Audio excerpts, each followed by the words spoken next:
Hello students, good morning to all of you.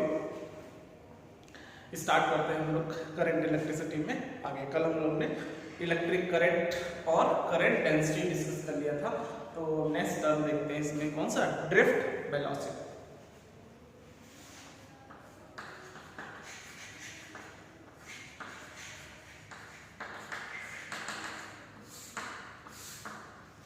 Drift velocity it is denoted by BD। किसे represent करता है? BD, drift velocity. Drift velocity क्या है? कल हम लोग ने एक छोटा सा पॉइंट डिस्कस किया था, current flow in a conductor. क्या बताया था हमने? Current flow in a conductor में डिस्कस किया था हम लोग कि करंट में कंडक्टर्स में क्या होते हैं, फ्री इलेक्ट्रॉन्स। पॉजिटिव आयंस तो लैटिस में फिक्स होते हैं, ठीक है। करंट फ्लो के लिए क्या, जैसे हम एक्सटर्नल सोर्स कोई बैटरी अप्लाई करते हैं तो फ्री इलेक्ट्रॉन्स की वजह से करंट फ्लो होता था कंडक्टर्स में, है ना। तो जो फ्री इलेक्ट्रॉन्स की एवरेज वेलोसिटी है उसी को हम लोग क्या बोलते हैं, ड्रिफ्ट वेलोसिटी, ठीक है। ड्रिफ्ट वेलोसिटी एक लाइन में डेफिनेशन बोला जाए तो हम लोग क्या बोलेंगे, एवरेज वेलोसिटी के लिए the average velocity of free electron inside a conductor is called its drift velocity, ठीक है। तो the drift velocity is defined as the drift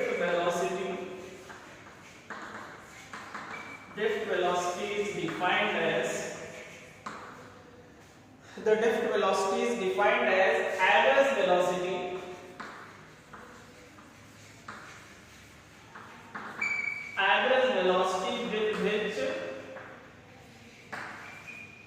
with which free electrons in a conductor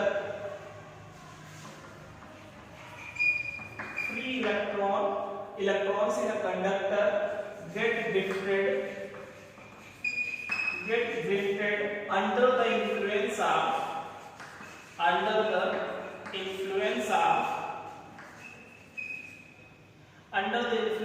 an external electric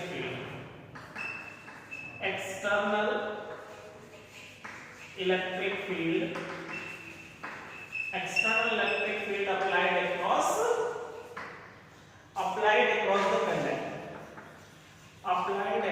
the conductor। ऐसा definition है।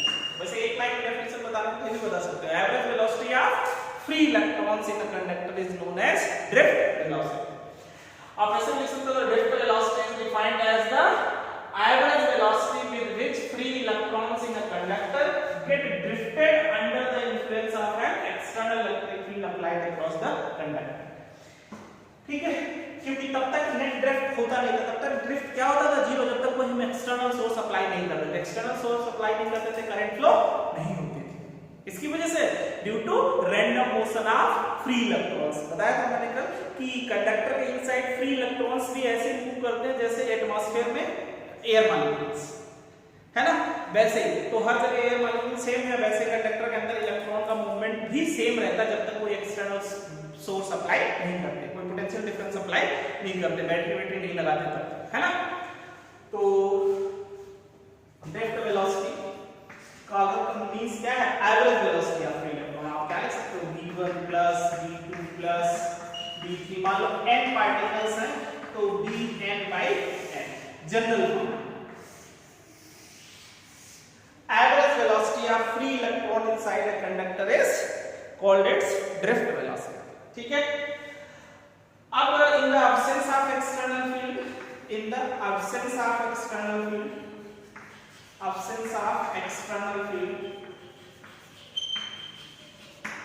suppose ये कोई conductor है, इसका cross sectional area A है और इसकी लेंथ L है, ठीक है। अब इसके अंदर जो फ्री इलेक्ट्रॉन्स होते हैं वो किसकी वजह से यूज करते हैं, ड्यू टू थर्मल मूवमेंट, ठीक है। हीट, टेंपरेचर, थर्मल मूवमेंट की वजह से रैंडमली मूव करते हैं। जैसे सपोज एक इलेक्ट्रॉन है, ये u1 वेलोसिटी से इधर जा रहा है, तो हो सकता है नेक्स्ट इलेक्ट्रॉन u2 वेलोसिटी से किधर आ रहा है, तो हो सकता है ये इलेक्ट्रॉन u3 वेलोसिटी से ऊपर जा रहा होगा, तो हो सकता है नेक्स्ट इलेक्ट्रॉन u4 वेलोसिटी से किधर जा रहा होगा। रैंडम मूव करते हैं जब तक कोई एक्सटर्नल सोर्स अप्लाई नहीं करते, है ना। तो कंसीडर कर सकते हो लेट, है ना, u1 u2 u3 ये क्या है, रैंडम थर्मल वेलोसिटीज। है ना। If u1, u2, u3 dot dot un are the random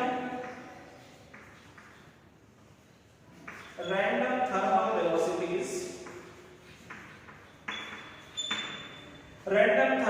velocities in a conductor.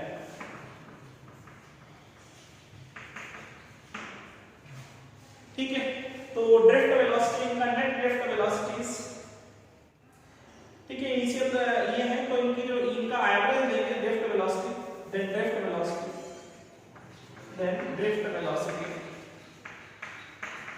तो ड्रिफ्ट वेलोसिटी सबका क्या लेता है, एवरेज, तो एवरेज लेंगे तो u1 plus u2 plus u3 plus un by n, और इन सबका नेट एवरेज क्या आएगा, 0। समझ गए ना।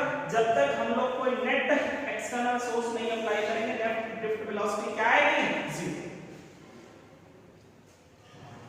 ठीक है, in the absence of external field, कोई एक्सटर्नल बैटरी अप्लाई नहीं की है, तो जो कंडक्टर के इनसाइड फ्री इलेक्ट्रॉन्स हैं रैंडमली मूव करते हैं, similar to the air molecules in atmosphere. Randomly हर जगह मूवमेंट क्या होता है, सेम। आप 50% लेफ्ट में तो 50% राइट में मान सकते हो, है ना। या सम molecules left, some right, some upward, some downward, some left, some right.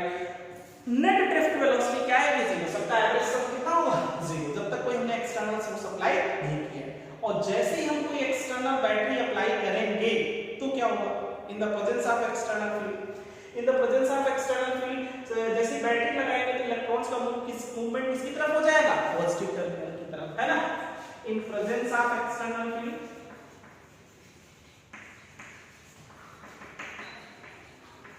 in presence of external field, ठीक है, when potential difference is applied across the conductor, when potential difference applied across conductor,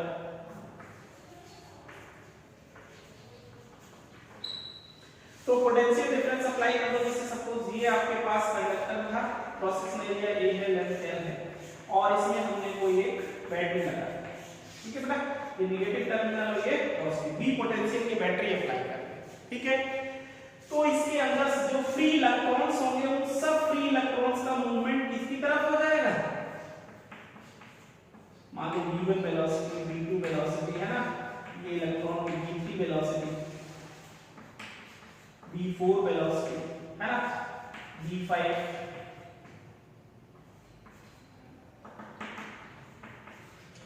vn velocity, सबका movement किसकी तरफ होगा, positive terminal की तरफ। अब इस केस में आपको ड्रिफ्ट वेलोसिटी फाइंड करना पड़ेगा, है ना।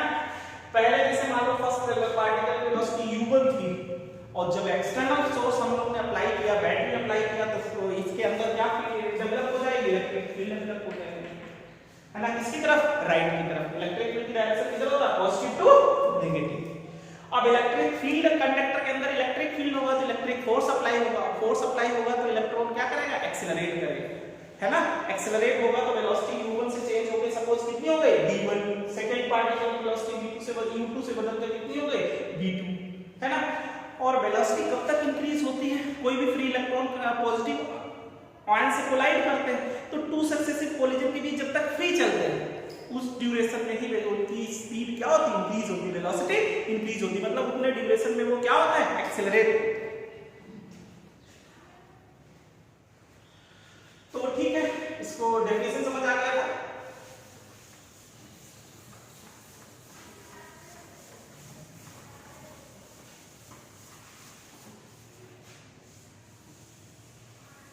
ध्यान रखेंगे एब्सेंस ऑफ एक्सटर्नल फील्ड है तो नेट करंट 0 होता था, क्यों, नेट ड्रिफ्ट वेलोसिटी क्या होगी, 0। अब हमने कोई एक्सटर्नल सोर्स अप्लाई किया है,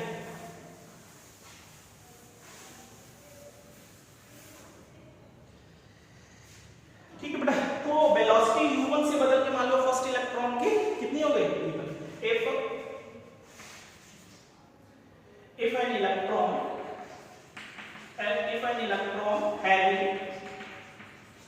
if an electron having random thermal velocity random thermal velocity u1 accelerates for time t1, accelerates for time t1, कब तक एक्सेलरेट होता है? बिफोर सफर्स कोलिजन, ठीक है, कोलिजन से पहले फ्री डिस्टेंस चलेगा उस ड्यूरेशन में ही वो क्या करता है? एक्सेलरेट करता है। तो suppose an electron having random thermal velocity u1 accelerates for time t1, then it will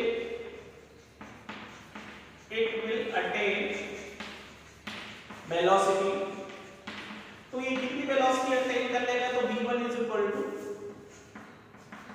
u1 plus a t1, ठीक है। अब जैसे हमने कोई एक्सटर्नल सोर्स अप्लाई किया था, एक्सटर्नल सोर्स अप्लाई किया है, तो सबसे पहले ये ध्यान रखना कि in the presence of external field when potential difference is applied across the conductor, तो force acting on each electron कितना हो जाएगा? Force acting on each electron, तो force acting on each electrons कितना आ जाएगा? F vector is equal to minus E into E, कितना force लगेगा? F is equal to Q ही फोर्स होता है। इलेक्ट्रिक फील्ड में Q चार्ज मूव करेगा तो कितना फोर्स लगता है? Q ही, इलेक्ट्रॉन पे माइनस E चार्ज होता है तो माइनस E into E, तो फोर्स किसके इक्वल होता है? मास इनटू एक्सीलरेशन, तो माइनस E by, है ना, तो acceleration of each electron minus E vector by m, है ना। एक्सीलरेशन ऑफ ईच इलेक्ट्रॉन ऐसे फाइंड कर सकते हैं, acceleration of electrons,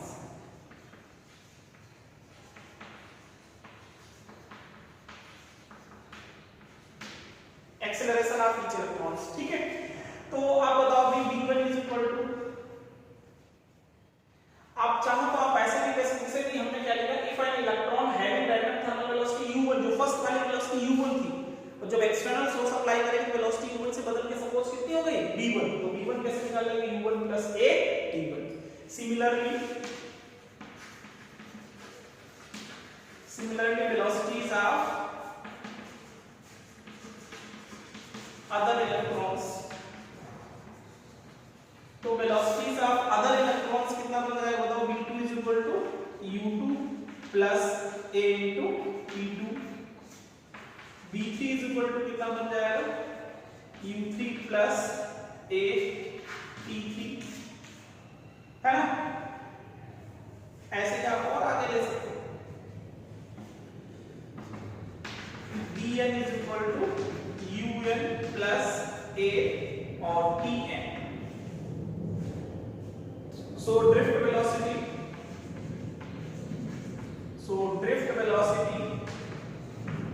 in presence of external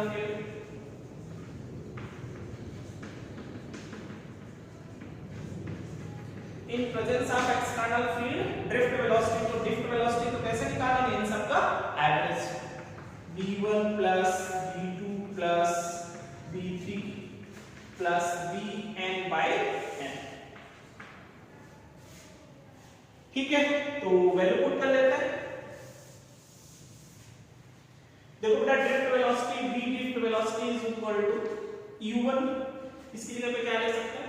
u1 plus a into t1 plus u2 plus a t2 plus u3 plus a t3 plus है ना, un plus a tn और by n, ठीक है। तो अब देखो, drift velocity is equal to acceleration, सब में a है, सेम है एक्सेलरेशन, तो इसको हम ऐसे लिख सकते हैं u1 plus u2 plus u3 plus un by n और प्लस a कॉमन लेंगे, ठीक है, t1 plus t2 plus t3 tn by n, ऐसे लिखते हैं, ठीक है बेटा।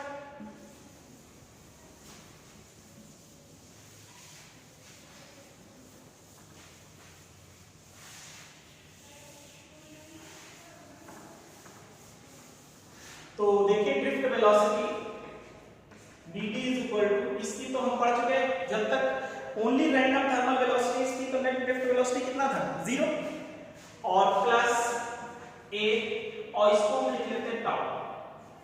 टाउ क्या है? Average relaxation time. क्या कहते हैं इसको?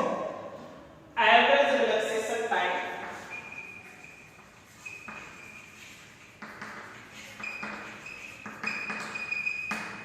एवरेज रिलैक्सेशन टाइम, तो इसका रिलैक्सेशन टाइम को टू सक्सेसिव कोलिजन के बीच बिफोर बताया था ना T1 क्या था कि कोलिजन से जस्ट पहले जितनी देर वो फ्री चला, तो एवरेज रिलैक्सेशन टाइम को drift velocity vt is equal to क्या बचा a वेक्टर और टाउ, तो vt is equal to a की वैल्यू कितना minus e vector by m into tau, ये ड्रिफ्ट वेलोसिटी का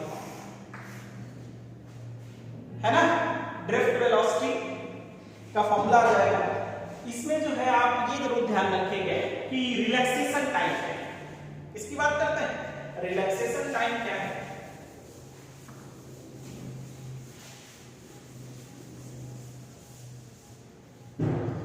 रिलैक्सेशन टाइम क्या है बेटा? हमने आपको बताया कि कंडक्टर के अंदर फ्री इलेक्ट्रॉन पॉजिटिव आयन से कोलाइड करते हैं, पॉजिटिव आयन जो लैटिस से फिक्स होते हैं उससे कोलाइड करते हैं, जैसे एक इलेक्ट्रॉन यहां से यहां टकराया फिर तभी तो रैंडमली मूव करता है, ठीक है।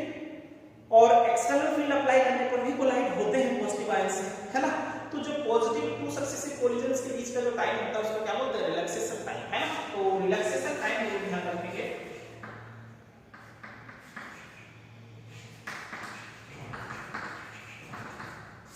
रिलैक्सेशन टाइम क्या कर सकते हैं? द शॉर्ट टाइम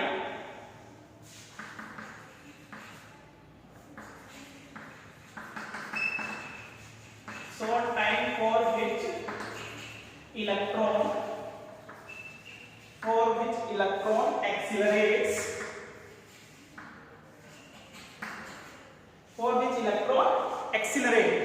before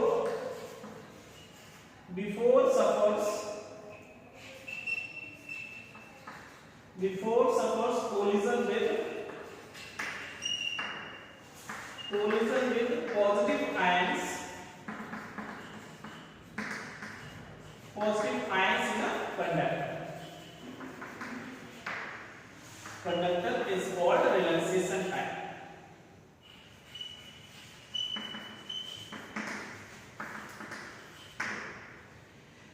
ठीक है बेटा।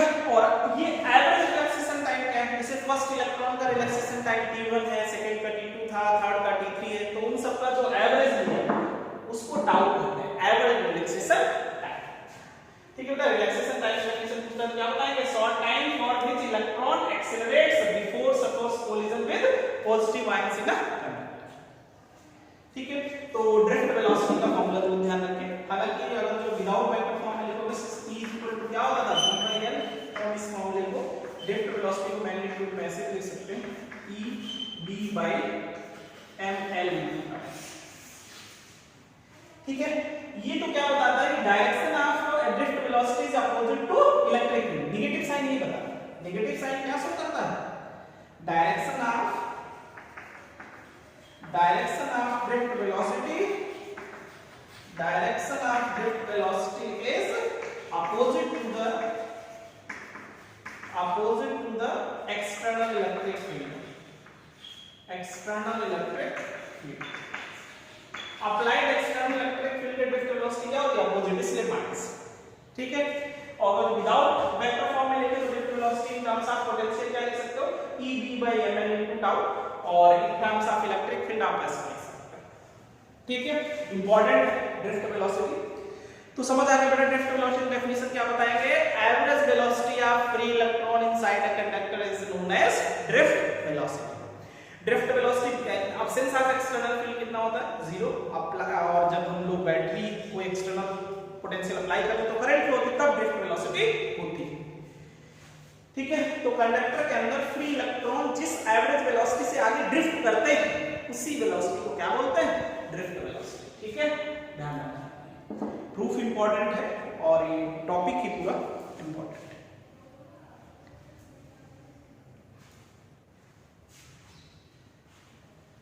ठीक है। तो ये फॉर्मूला भी याद रखिए। वैसे drift velocity is directly proportional to electric field है। इलेक्ट्रिक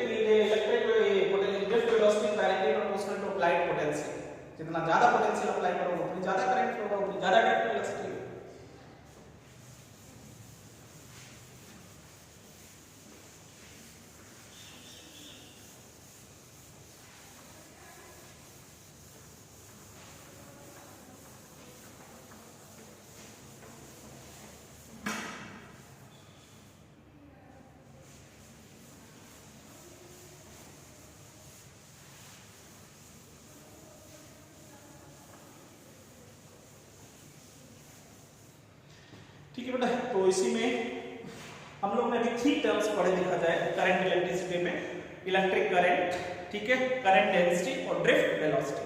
अब थोड़ा इन तीनों में रिलेशन देखते हैं, relation between current density and drift velocity, ठीक है, relation between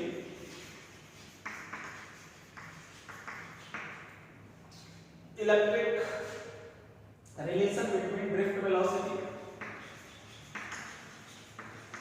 and current density।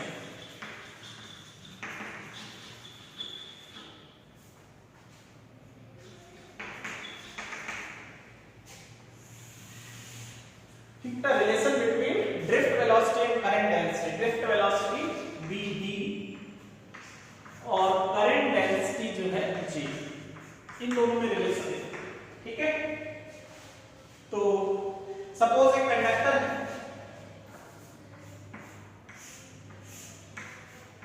इसका लेंथ L है और क्रॉस सेक्शनल एरिया A, ठीक है बेटा।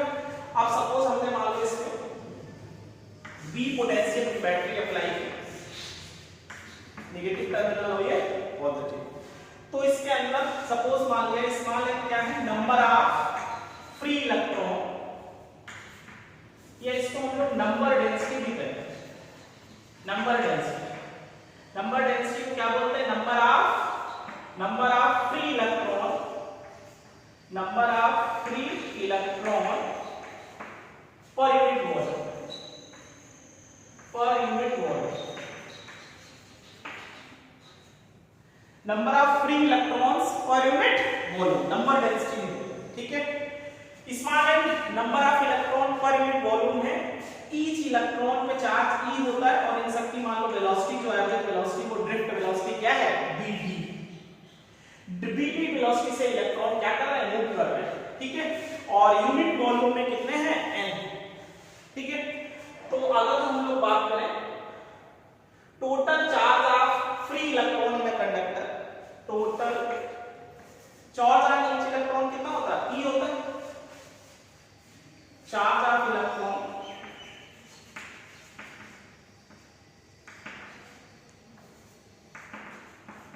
Small e, so total charge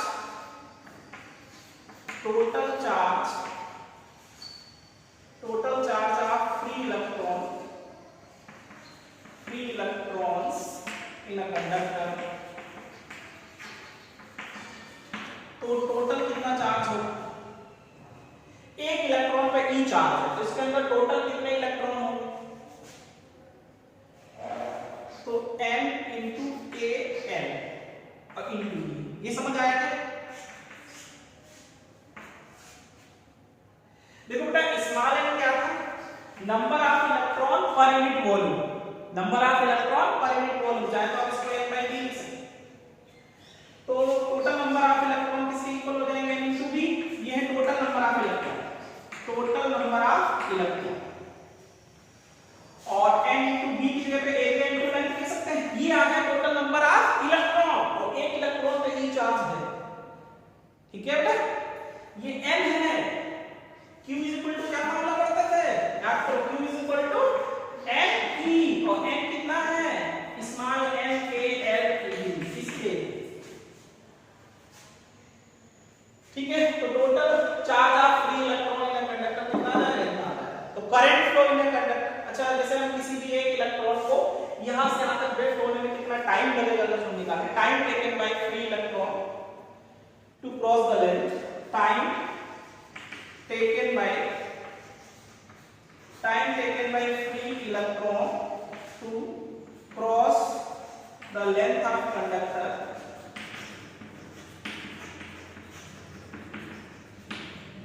तो टाइम इक्वल टू क्या हो जाएगा, डिस्टेंस अपॉन स्पीड, डिस्टेंस है और किस एवरेज टोटल लेंथ क्या है और किस एवरेज वेलोसिटी से क्रॉस करते हैं, ड्रिफ्ट वेलोसिटी से, ठीक है। तो आ जाएगा सर, तो करंट फ्लो इन कंडक्टर कितना आ जाएगा, करंट फ्लो इन कंडक्टर, तो मान लो आई करंट फ्लो हो रहा है इसमें, ये तो समझ आ गया था ना कैसे निकाला हम लोग ने,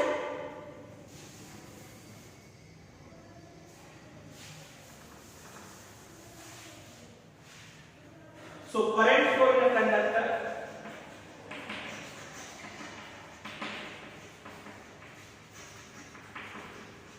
करंट फ्लो में कंडक्टर निकालेंगे तो करंट I इक्वल टू क्या होगा, rate of flow of charge,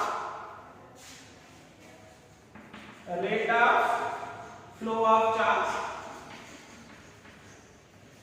तो I equal to Q by T, तो I इक्वल टू Q की जगह पे क्या है N A L into T और by T की जगह पे L अपॉन BD, तो L से L कैंसिल, तो करंट का क्या फॉर्मूला आ जाता है NEABD।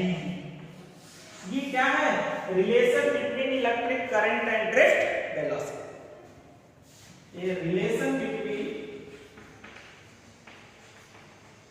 Electric current and drift velocity. इस फॉर्मूले में बेसिकली काफी न्यूमेरिकल होते हैं और ये फॉर्मूला याद रखेंगे, करंट इन कंडक्टर निकालना है तो I is equal to NEABD। N क्या है, number density, number of electron पर यूनिट वॉल्यूम, स्मॉल e क्या है, charge of one electron, charge of electron E 1.6 × 10⁻⁹ A cross sectional area of conductor और BD क्या है, ड्रिफ्ट वेलोसिटी।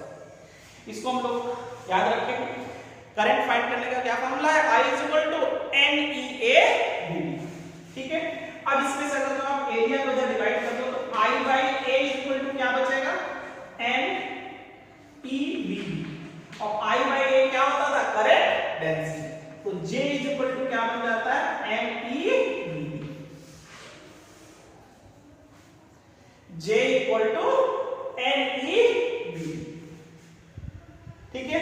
तो ये है relation between drift velocity and current density, ये है रिलेशन बिटवीन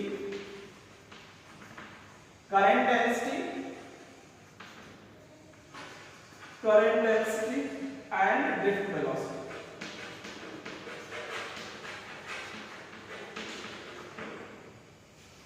ठीक है, relation between current density and drift velocity J is equal to NEBD। आसान है। तो सबसे पहले तो charge, total charge of free electron in conductor, तो किसकी वजह से करंट फ्लो होता है, फ्री इलेक्ट्रॉन्स की वजह से। पॉजिटिव आयन तो इसमें लैटिस में क्या है, फिक्स है, उनका मूवमेंट नहीं, किसका होता है, फ्री इलेक्ट्रॉन्स का। तो कितना चार्ज मूव कर रहा, मूव करेगा वही करंट फ्लो कराएगा। तो टोटल कितना चार्ज मूव कर रहा, फ्री इलेक्ट्रॉन्स का टोटल चार्ज फाइंड करना है। इस एक इलेक्ट्रॉन में चार्ज होता है तो पहले ये निकाले टोटल कितने उसके अंदर इलेक्ट्रॉन्स हैं। स्मॉल n क्या था, नंबर ऑफ इलेक्ट्रॉन पर यूनिट वॉल्यूम, तो वॉल्यूम से मल्टीप्लाई करते तो टोटल नंबर ऑफ इलेक्ट्रॉन आता है, उसमें e से मल्टीप्लाई करते तो टोटल चार्ज आता है, ठीक है। और टाइम क्रॉस करने में कितना लग रहा होगा, q by t से क्या आ जाएगा, तो I is equal to NEABD, important formula, काफी न्यूमेरिकल होते हैं, ठीक है। और बोर्ड में खुद पूछता है, या तो फॉर्मूला किसका न्यूमेरिकल होता है, current flow in conductor I is equal to NEABD या फिर J is equal to NEBD, दोनों पे क्वेश्चंस करते हैं, ठीक है, ध्यान रखेंगे। अब हम लोग बात करते हैं थोड़ा सा इसमें, इसी फॉर्मूले को ऐसे भी लिख सकते हैं,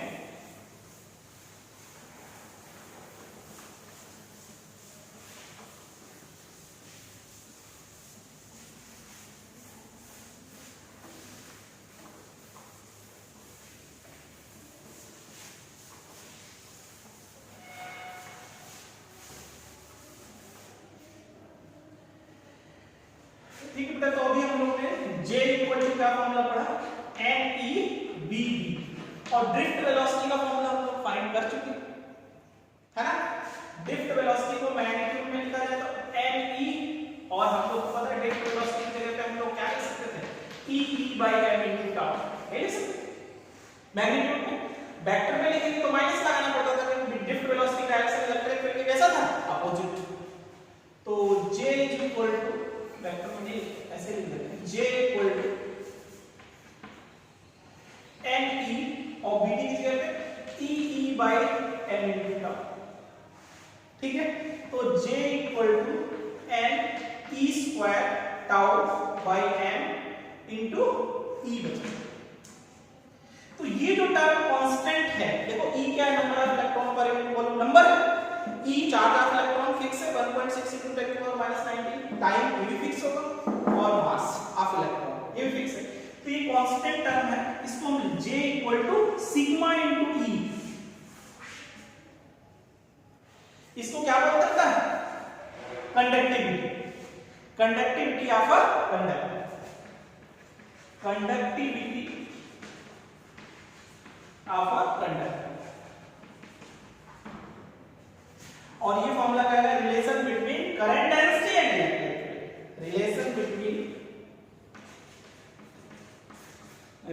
relation between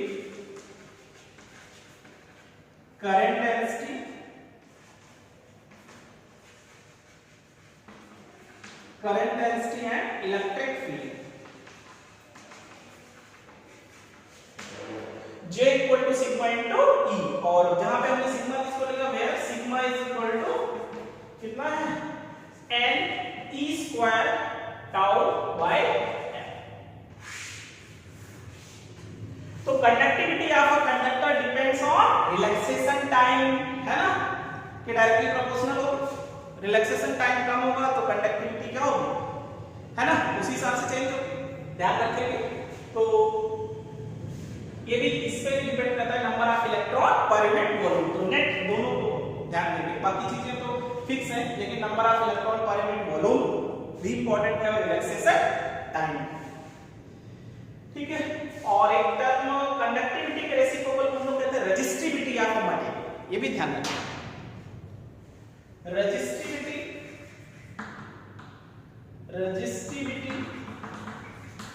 of a conductor, resistivity of a conducting material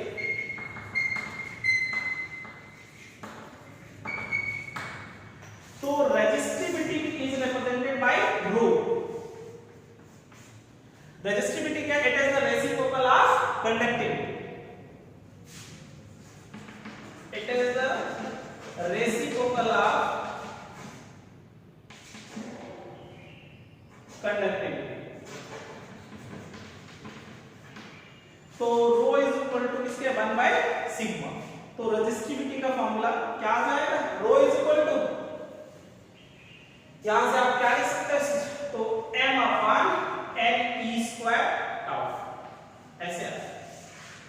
resistivity relaxation time के कैसा है, inversely proportional. Resistivity of a conductor does not depend on its dimension, it depends on physical, मतलब मटेरियल. मटेरियल पे depend करता है. Material change होगा तो resistivity change होगी, अदरवाइज. तो रेजिस्टिविटी का मामला में ध्यान रखेंगे, rho is equal to m by n e square into tau. ठीक है. Resistivity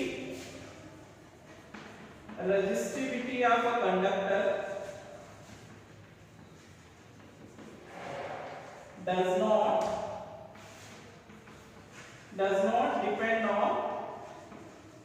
does not depend on dimensions. It depends on material of conductor. If material changes, then resistivity changes. Otherwise, जैसे iron का है, silver का ले लिया, तो material change हो गया तो रेजिस्टिविटी चेंज होगा. लेकिन वही मटेरियल की मान लो लेंथ डबल कर दे तो रेजिस्टिविटी चेंज नहीं होगी. रेजिस्टेंस चेंज होता है. रेजिस्टेंस क्या है, ये आगे हम डिस्कस करने वाले हैं. जैसे ठीक है. तो एक ही में थोड़ा सा मिक्स करके हम लोग ने देख लिए दो छोटे छोटे टर्म, है ना. क्या क्या देख लिए. अभी रेजिस्टिविटी को हम लोग फिर डिटेल में दोनों डिस्कस करेंगे, है ना. रेजिस्टिविटी, कंडक्टिविटी सब देखेंगे. तो जो कांस्टेंट था इसको हम लोग कंडक्टिविटी ऑफ कंडक्टर बोल रहे थे, तो इसको और ज्यादा डिटेल में आएंगे. अभी हम लोग ने जो मेन हेडिंग थी क्या, रिलेशन बिटवीन, ध्यान रखना क्या क्या, अभी काफी टर्म हो गए. Relation between electric current and drift velocity. क्या फॉर्मूला होगा, I is equal to NEA dt. Relation between drift velocity and current density, J equal to NE dt. ठीक है. और relation between current density and electric field, J is equal to sigma into. और sigma को ही क्या बोलते हैं, conductivity. Conductivity find करने का क्या formula, n e square tau by, और कंडक्टिविटी के रेसिप्रोकल को रेजिस्टिविटी, और रेजिस्टिविटी का फॉर्मूला क्या बन जाएगा, m upon n e square. ठीक है. तो ये टर्म ध्यान रखेंगे.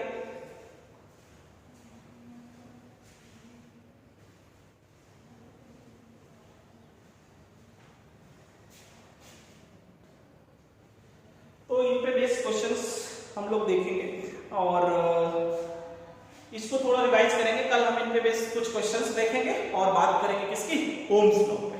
ठीक है. किस पे बात करेंगे, ओम्स लॉ पे. चलिए फिर आज के लिए